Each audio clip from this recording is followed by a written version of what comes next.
கவிதை சிலுவை. நிமிர்ந்து நிற்கும் சிலுவை, அது நிம்மதி தேடும் மாந்தருக்கு சொல்லும் பாடம்.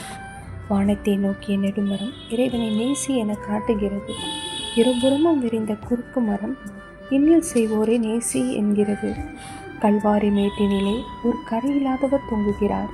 பாவங்கள் தீர்க்கவே பாரினில் பரமநேசு உயிர் துறந்தார். தன்னையே பலியாய் தந்தது, தியாகத்தின் உச்சத்தை காட்டியது. வலி தாங்கும் சகிப்புத்தன்மை, உயிர் கொடுத்து காத்த அன்பு. காயங்கள் பட்டும் கனிவு காட்டினார். கல்மனையும் பரதேசியில் கூட்டினார். ஆணிகள் பாய்ந்த கரத்தால் அன்பு காட்டினார். அன்பின் சிகரமாய் மாறினார். கை கால்களில் ஆணிகள் தாங்க முடியா கடும் வழிகள் இருந்தும் குருதி சிந்திய இதழ்கள் சொன்னது, மன்னியும் பிதாவே என வேண்டியது. பகைவனுக்கு மன்னிப்பு வழங்கும் பண்பினை சொல்லி தந்தது சிலுவை.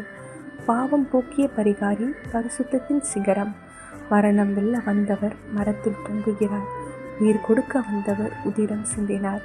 கரை படிந்த மாந்தர் கழுவப்பட்ட இடம், ஏழை எந்தன் உறைவிடம்.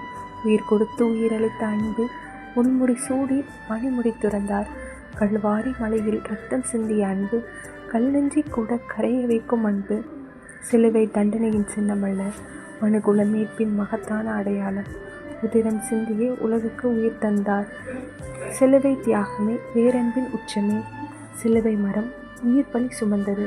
மண்ணுலகை விண்ணுலகோடு இணைத்த ஏனி. சிலுவை என் இயேசுவின் மீட்பின் சின்னம். நித்திய வாழ்வின் உன்னத தோணி. தேங்க்யூ.